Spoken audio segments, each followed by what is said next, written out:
Sir చూస్తుంటే తిరుపతి లడ్డు విషయం ఏదైతే మనకి చూస్తున్నాం, అందులో కల్తీ జరిగిన విషయం ఏదైతే ఉందో, అయితే దీని మీద జగన్మోహన్ రెడ్డి గారు అయితే అక్కడ శనివారం రోజు తిరుమల వెళ్ళాలి అని అనుకున్నారు. కానీ అనూహ్యంగా చూస్తే ఇప్పుడు ఈ రోజు ఏమో తన ప్రయాణాన్ని రద్దు చేసుకుంటున్నట్టు మరి తను చెప్పడం జరిగింది.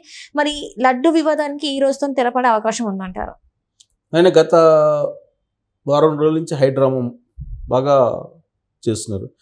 మొదటి నుంచి కూడా బాగా మైండ్ గేమ్ ఆటోళ్ళు కానీ హైడ్రామాలు నడిపించడంలో కానీ వైఎస్ఆర్ కాంగ్రెస్ పార్టీ బాగా చురుగ్గా ఉంటుంది.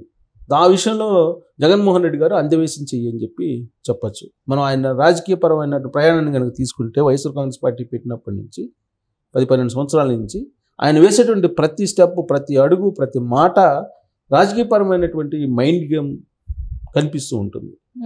మాట వెనక కానీ ఆయన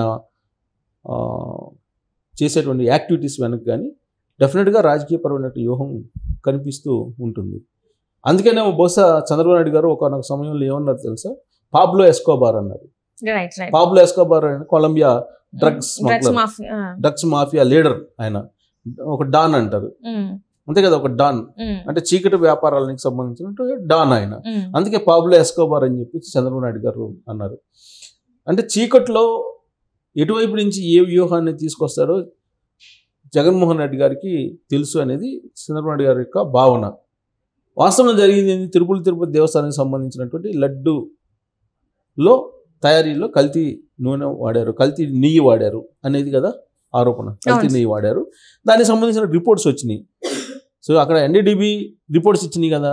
రిపోర్ట్స్ ఇచ్చిన తర్వాత దీంట్లో చంద్రబాబు నాయుడు గారి యొక్క ప్రమేయం ఏంటి? ఏం లేదు కదా. ఇప్పుడు అక్కడ ఈవో NDDBకి సంబంధించిన రిపోర్ట్స్ జనరల్గా ఏ సీఎం ఉన్నా కానీ చూపిస్తారు. రిపోర్ట్స్ వస్తే బహుశా ఆ రిపోర్ట్స్ని చంద్రబాబు నాయుడు గారు చూపించి ఉండవచ్చు. అవి చూసిన తర్వాత చంద్రబాబు నాయుడు గారు భావోద్వేగానికో లేదంటే బాధపడి ఉండొచ్చు. దాన్ని NDA ఎమ్మెల్యేల సమావేశంలో వెలుబుచ్చారు. ఇలాంటి పనులు చేశారు జగన్మోహన్ రెడ్డి గారు 2019 నుంచి 2024 వరకు. ఇంత దారుణమైనటువంటి పరిస్థితి తీసుకొచ్చారు, మన పరిపాలన ఇలా ఉండకూడదు అని చెప్పి ఆయన క్యాజువల్గా మాట్లాడటం ఆ సమావేశంలో కనపడింది.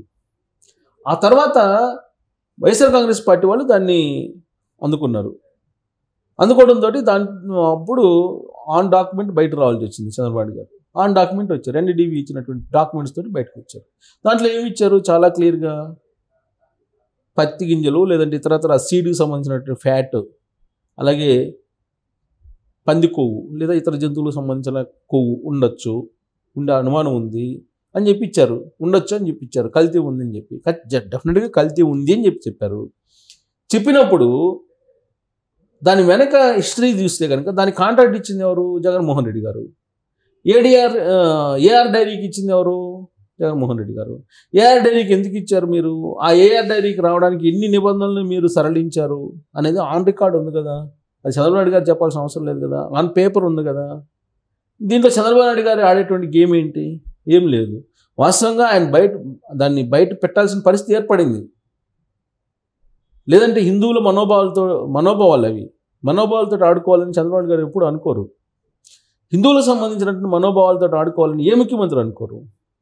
కానీ అనివార్య పరిస్థితుల్లో ఆయన దీన్ని బయట పెట్టాల్సి వచ్చింది. బయట పెట్టిన తర్వాత జగన్మోహన్ రెడ్డి గారు చేసినటువంటి తప్పు ఏదో తెలుసుకున్నాడు. ఆయన జగన్మోహన్ రెడ్డి గారు తప్పు తెలుసుకుని కూడా ఆ తప్పుని డైరెక్ట్గా ఒప్పుకోలేక ఆ తప్పు మీద తప్పు చేసుకుంటూ దాన్ని మైండ్ గేమ్ తోటి ఆ చర్చని డైవర్షన్ చేసేటువంటి ప్రయత్నం చేశారు. మనం చాలా కీన్గా అబ్జర్వ్ చేస్తే కనుక గత వారం రోజుల నుంచి ఏ ఇద్దరు హిందువులు కలిసినప్పటికీ మాట్లాడుకుంటున్నటువంటి అంశం ఏంటి? ప్రపంచవ్యాప్తంగా లడ్డు విషయం. లడ్లు నెయ్యిలో కల్తీ. ఆ నెయ్యిలో కల్తీ ఏం కలిపి ఉంటారు? వీళ్ళేమో కలపలేదు అంటున్నారు, వాళ్ళు కలిపి ఉంటారు. అది సీడ్ ఫ్యాట్ అయి ఉంటుందా, లేదంటే పంది కొవ్వు అయి ఉంటుందా, లేకపోతే జంతువులకు సంబంధించి ఏదైనా కొవ్వు అయి ఉంటుందా? ఇదే చర్చ జరుగుతుంది. ఇంత దారుణమా? జగన్మోహన్ రెడ్డి ఎంత బరితెగించాడా, ఎంత తెగించాడా? ఆయన క్రిస్టియన్ కాబట్టి ఇలా చేసి ఉండొచ్చు అనేటువంటి చర్చ రకరకాల రూపంలో ప్రపంచవ్యాప్తంగా జరుగుతుంది. ఈ చర్చను డైవర్ట్ చేయడానికి, ఈ చర్చను పక్కదావ పట్టించడానికి, ఈ చర్చని కొంచెం పక్కగా జరపడానికి జగన్మోహన్ రెడ్డి గారు చేసినటువంటి పెద్ద వ్యూహం ఏంటంటే, నేను తిరుమలకి వెళ్తున్నాను, తిరుమల వెంకటేశ్వర స్వామి దర్శనానికి వెళ్తున్నాను శనివారం రోజు అని చెప్పి అనౌన్స్ చేశారు. క్యాన్సిల్ చేసుకున్నారు. మరి అనగానే గత 2 రోజుల నుంచి ఆయన ఆ ప్రకటన చేసిన మరుక్షణం నుంచి మీకు నెయ్యి కల్తీ మీద జరుగుతున్న చర్చ కాస్త ప్రజల్లో ఏమైంది? జగన్మోహన్ రెడ్డి గారు తిరుమల వెళ్తున్నారు, ఆయన డిక్లరేషన్ ఇస్తారా లేదా అనే దాని మీద వెళ్ళిపోయింది కదా. మళ్ళీ కొంతమంది స్వామీజీలు గురూజీలు కూడా అక్కడ ప్లకార్డ్స్ తోని క్రిస్టియన్ జగన్ గో బ్యాక్ అంటున్నారు, డిక్లరేషన్ మీద మాట్లాడుతున్నారు. అసలు నెయ్యిలో ఉన్నటువంటి కొవ్వు సంగతి ఎవరు మాట్లాడుతున్నారు ఇప్పుడు? ఏ పీఠాధిపతి, ఏ మఠాధిపతి, ఏ హిందూ మాట్లాడట్లేదు, అయిపోయింది. అంటే ఎంతసేపు జగన్ అనే పేరు వినిపించాలి అందరిలో, అది పాజిటివ్ నెగిటివ్ అనేది కాకుండా ఈ స్టెప్ నుంచి నెయ్యిలో కొవ్వు కలిపారు, పంది కొవ్వు అనే స్టెప్ నుంచి ఇప్పుడు డిక్లరేషన్ దాకా వచ్చిందా లేదా? ఇది పోయింది కదా, అసలు సీరియస్ ఇష్యూ పోయింది కదా. సీరియస్ ఇష్యూ పోయి జగన్మోహన్ రెడ్డి డిక్లరేషన్ ఇస్తారా లేదా? జగన్మోహన్ రెడ్డి తిరుమలకి దర్శనానికి వస్తున్నాడు, డిక్లరేషన్ ఇవ్వకుండా ఆయన ఎంటర్ అవుతాడు, మేము చూస్తాం అని చెప్పి వీళ్ళు ఆడ కాసుకొని కూర్చున్నారు. కాసుకొని కూర్చున్న తర్వాత ఇప్పుడు ఏమైంది? అర్ధాంతరంగా వాళ్ళు అక్కడికి పోతే కనుక ఏం చేస్తారో స్వామీజీలు, హిందూ సమాజం మొత్తం మండిపడుతుందని చెప్పి అర్ధాంతరంగా జగన్మోహన్ రెడ్డి గారు క్యాన్సిల్ చేసుకున్నారు. ఎందుకు క్యాన్సిల్ చేసుకున్నాం అని చెప్పి కొద్దిసేపటి క్రితం ప్రెస్ మీట్ పెట్టాడు. ఆయన ఏం చెప్తున్నాడు? ఆయన ఇక్కడ ఉద్రిక్త పరిస్థితులు ఉన్నాయి, మీరు రావడం మంచిది కాదని చెప్పేసి అంటున్నారు, అందుకే నేను అనుకుంటున్నాను అని చెప్పారు ఆయన. అసలు విషయం అది కాదు, అక్కడ హిందూ సమాజం మండిపడుతుంది, ఆడపోతే ఏం జరుగుతుందో తెలియదు. అదొకటి అయితే, రెండేంటంటే ఇంకొక ప్లాన్ కూడా వేశారు. అసలు ప్రభుత్వం ఏమి తెలియజేయకుండానే ఈయన ఒక కరుణాకర్ రెడ్డి అని మాజీ తిరుమల తిరుపతి దేవస్థానం చైర్మన్ ఉన్నాడు, ఆయన చేత ఒక ప్రెస్ మీట్ పెట్టించారు. ప్రెస్ మీట్ పెట్టించి తిరుమల తిరుపతి దేవస్థానంలో చాలా ఉద్రిక్త పరిస్థితి ఉంది, జగన్మోహన్ రెడ్డి గారు కనుక వస్తే తిరుమలకి కొంతమంది దుండగులు ఆయన మీద దాడులు చేసే అవకాశం ఉంది అని చెప్పి లీక్ చేశాడు. ఫస్ట్ 2 hours బ్యాక్ లీక్ చేసి 2 hours తర్వాత జగన్మోహన్ రెడ్డి గారు మీడియాకి వచ్చారు. మీడియాకి వచ్చి అక్కడికి పోతే ఆ ఉద్రిక్త పరిస్థితులు ఉన్నాయి, లా అండ్ ఆర్డర్ మేము ఇవ్వలేము అని చెప్పి రాష్ట్ర ప్రభుత్వం చెబుతుంది, అందుకే నేను అర్ధాంతరంగా మానుకోవాల్సి వస్తుంది, ఇంతకన్నా దారుణం ఏమైనా ఉందా మాజీ ముఖ్యమంత్రికి అని చెప్పి ఆయన ప్రెస్ మీట్లో మాట్లాడింది. ఇప్పుడు ఏంటి? డిక్లరేషన్ అయిపోయింది. గత 2 రోజుల నుంచి డిక్లరేషన్ మీద జరుగుతుంది, ఎందుకంటే తిరుమల వెళ్తలేదు కాబట్టి డిక్లరేషన్ క్వశ్చన్ లేదు. కానీ ఇప్పుడు మళ్ళీ ఏం డిబేట్ పెట్టిస్తారు? ఇప్పుడు వైఎస్ఆర్ కాంగ్రెస్ పార్టీ తోటి చర్చ ఏం పెట్టిస్తారు?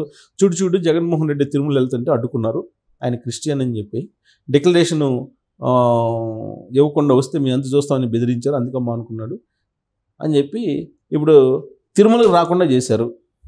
ఒక మాజీ ముఖ్యమంత్రిని తిరుమల దర్శనానికి వెళ్ళకూడదా? తిరుమల దర్శనానికి వెళ్తుంటే ఈ ప్రభుత్వం అడ్డుకుంటుందా? ఇంతకన్నా అన్యాయం ఏమైనా ఉందా అనే యాంగిల్లో ఇప్పుడు మళ్ళీ తీసుకొచ్చారు. 3వ స్టెప్ అంటే డైవర్షన్ పాలిటిక్స్ కాస్త డైవర్షన్ ఇష్యూ కింద తీసుకెళ్తున్నారు. దీన్ని జగన్మోహన్ రెడ్డి గారు ఏమంటున్నారు? ఇది డైవర్షన్ పాలిటిక్స్ వీళ్ళు చేస్తున్నారు ప్రభుత్వం అని అంటున్నారు. సార్ దాని అర్థం ఏముంది? ఇప్పుడు ఆయన చెప్పే దాంట్లో డైవర్షన్ పాలిటిక్స్ ప్రభుత్వం ఎందుకు చేస్తుంది? నెయ్యిలో కల్తీ ఉంది, కొవ్వు కలిపారని చెప్పి ఉంది, దాని మీద చర్చ జరగాలనే కదా, హిందూ సమాజంలో చర్చ జరగాలనే కదా ప్రభుత్వం కోరుకుంటుంది. ఆయన జగన్మోహన్ రెడ్డి గారే రకరకాలుగా దాన్ని డైవర్షన్ చేసుకుంటూ వస్తూ ఉన్నారు. దాన్ని ఏదో ఒక రకంగా మర్చిపోయేలాగా ప్రజల్ని చెయ్యాలి అనేది. ఇప్పుడేంటి? మేము వస్తుంటే రానివ్వలేదు. వైఎస్ఆర్ కాంగ్రెస్ పార్టీ వాళ్ళందరూ అందరూ పాదయాత్రగా రావాలనుకున్నారు, కానీ ఎవరిని రావద్దని చెప్పి బెదిరించారు, అందుకే మేము రావట్లేదు అని ఆయన చెప్పడం జరిగింది. అసలు విషయం అది కాదు, మొట్టికాయలు వేసింది కేంద్ర ప్రభుత్వం, ఢిల్లీ నుంచి ఫుల్ వార్నింగ్ ఇచ్చింది. అందుకే ప్రెస్ మీట్ పెట్టి ఆయన ఇంతకుముందు గాంభీర్యంగా మాట్లాడేవాళ్ళు, కానీ ఇవాళ ప్రెస్ మీట్ చూస్తే కనుక ఏ విధంగా మాట్లాడుతున్నాడో మనకి అర్థమైంది. ఢిల్లీ నుంచి ఓవర్ యాక్షన్ చేయి, మాకు చాలా అయింది, ఇప్పటికే చాలా ఓవర్ యాక్షన్ చేసాం, ఇంక చాలు అని చెప్పి తలంటితే కాముకున్నాడు అనేది ఇంకొక ఇన్ఫర్మేషన్. సో కారణం ఏమైనప్పటికీ ఆయన ఆడాల్సిన డ్రామా అంతా ఇప్పటిదాకా ఆడారు. దీనికి ప్రస్తుతానికైతే ఫుల్ స్టాప్ పడింది, కానీ పూర్తి స్థాయిలో ఫుల్ స్టాప్ పండిస్తారు జగన్మోహన్ రెడ్డి అని చెప్పి నేనైతే అనుకోను.